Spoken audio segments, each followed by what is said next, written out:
driving. I had to take my daughter back today.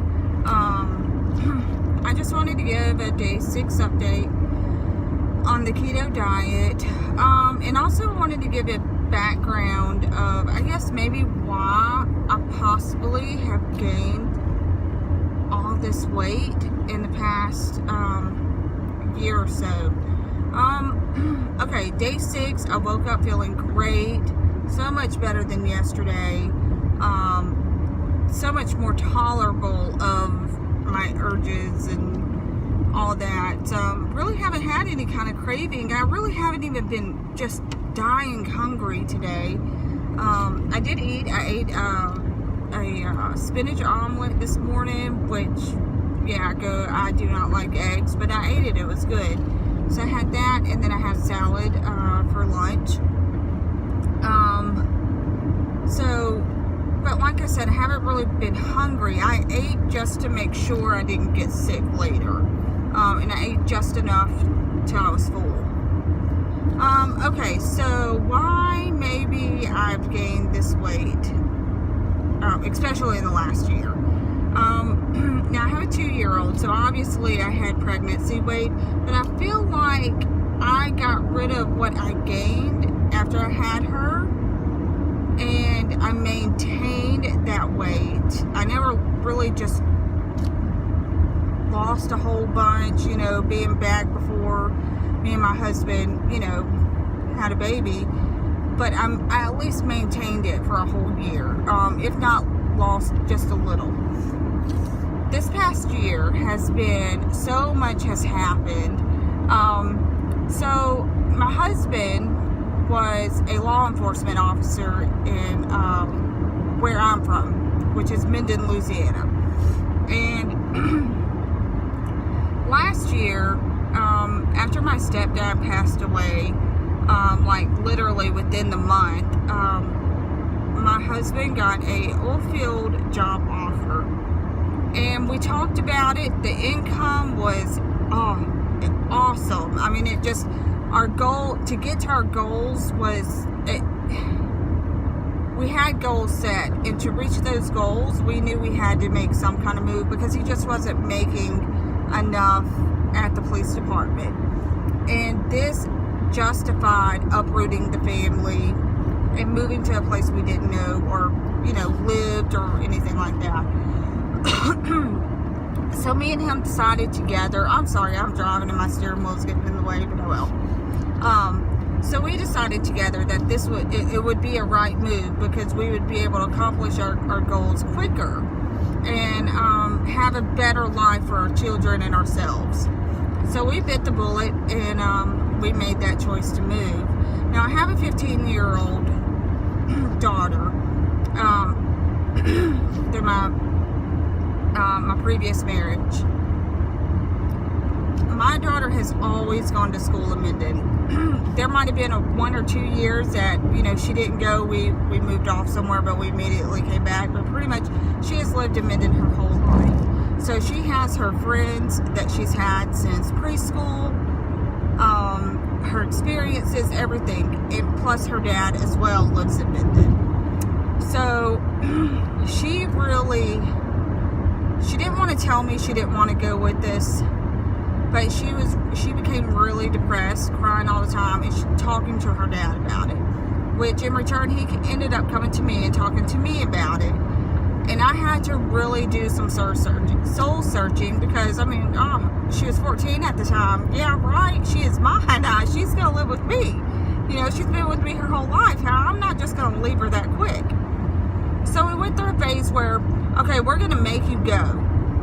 You're going to at least try it. If you don't like it, then you can come back. Well, that still didn't go well. And I know how it is. I went to 15 different schools before I ever entered high school. So I know that feeling of jumping around and having to make new friends, and I never wanted that for my children. So the more I prayed about the situation, the easier it was for me to realistically think about letting her go, to stay behind. So as things went on, she got more depressed, thinking that she was going to have to go with us. And we finally decided, Me and my husband talked about it. Me and my ex-husband talked about it. And I finally made the decision to let her stay as long as her grades stayed up. If she started making wrong or bad, extremely bad decisions, it was it, deal over, she's coming back. She's going to be wherever I'm going to be. And we all agreed to that. So we allowed her to stay behind. So once we moved to Texas, I was getting my daughter every other weekend. I went 14 years of seeing her every single day, caring for her. Sorry. Talking to her, seeing her, taking her to school, picking her up, all her school activities, being the first one to know everything, to being only talking to her through text, not being involved like I was with her school, and not being the first one to know everything. And that was really difficult for me. I know I went through a depression, and I don't think I'm out of it yet. My husband noticed my moods, or my demeanor, or my attitude, or whatever. He just knew I was not the same as I was in Minden. And I don't think he fully grasps the whole thing of how hard it was for me to let her go. Even though, I mean, she wasn't dead. She didn't move 500 miles away. We were an hour and a half. But that hour and a half, when you're split from your child, you might as well be across the ocean. You know, it was bad. And I had a hard time with it. I felt guilty. Anything I did for Maddie Jo, I mean, my 2-year-old, everything I did, I felt guilty. Like, I can't do this because Macy, you know, because Macy's always, it's always been me and Macy. It's always been Macy, you know, and then she wasn't there anymore. She wasn't involved in the decisions that we made on an everyday basis. And that's hard to handle. I don't care who you are. I don't care how strong you are. When that is ripped, you know, and then it's ripped because of your own doings, regardless of the benefit of it, how it's gonna, this is the depression I was going through, is what I mean by all that. That's the guilt I had. Now, I mean, we're a full year past when this happened, and I'm so much better now. Everything, we've got our routines, I know what to expect, what not to expect. I've learned to let go. But I didn't like it because it wasn't my time to let go of her. 18, college, that is when you learn to let go of your children. So, but I'm thankful she's getting to know her dad on a more personal level than she did before. That's a plus. That's a step out of my selfish wants and heartbreak and all that with her. She is getting that, and she deserves that, to have that with her other parent and his family as well. But it was hard. So I genuinely believe that's where my weight gain started, was through that. And then last June, my husband got hurt on the job, and nobody could tell us the end in sight.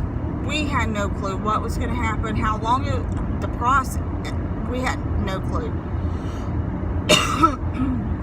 And then we were around each other 24/7, and I love my husband. He is amazing, but 24/7 with somebody, and I mean literal 24/7, and then you have a 2-year-old on top of that. So you're newlyweds, and you have a 2-year-old, and then all of a sudden you're thrown into 24/7. Things aren't going to always be peachy, you know? So I believe we got stuck in a rut, and it was because we didn't have just one event or 2 events happen in that year. I lost my stepdad to pancreatic cancer that January.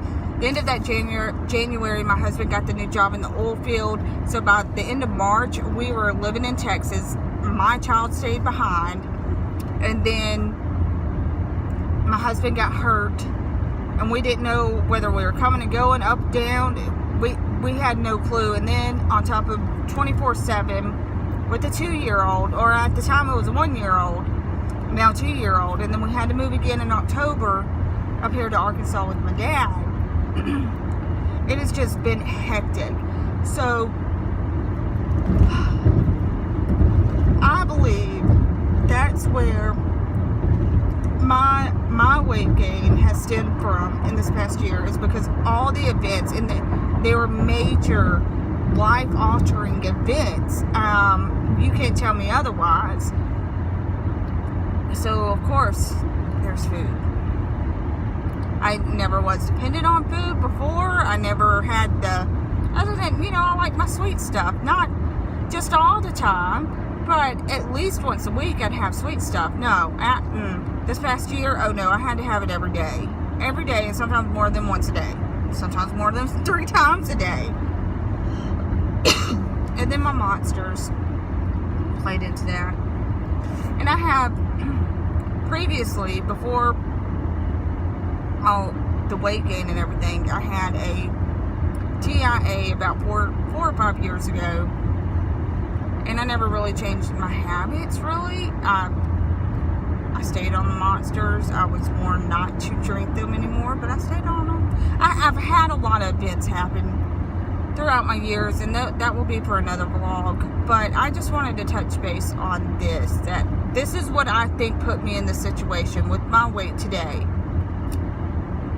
Is because instead of taking control of, over a year ago, whenever I got to my max weight, I didn't take control and try to do something. I just waited, and then life events, major life events started happening, and it consumed me. It consumed my mind. I mean, everything about me, it consumed. And food was my go-to, my escape. And here I am a year later, and I'm 30-something pounds heavier. That's not normal in a year. Really? No, it's not acceptable. It's not normal. So thankfully, praise Jesus, I made it through yesterday, because that was the toughest day I've had so far. But I'm still going. It's day 6. Tomorrow's day 7. Pretty soon I'm going to hit day 15, day 45. And I'm going to feel better. So, anyways, that's just a little update. Sorry it took so long, and sorry if I'm boring, but I just feel like I have to get this out, because I don't talk about it. I don't even talk about it with my husband. And that's sad. But anyways, improvements. You gotta start somewhere. And then everything else will fall in place, right? So anyways, y'all have a good day, and I will talk to y'all tomorrow on day 7. Bye.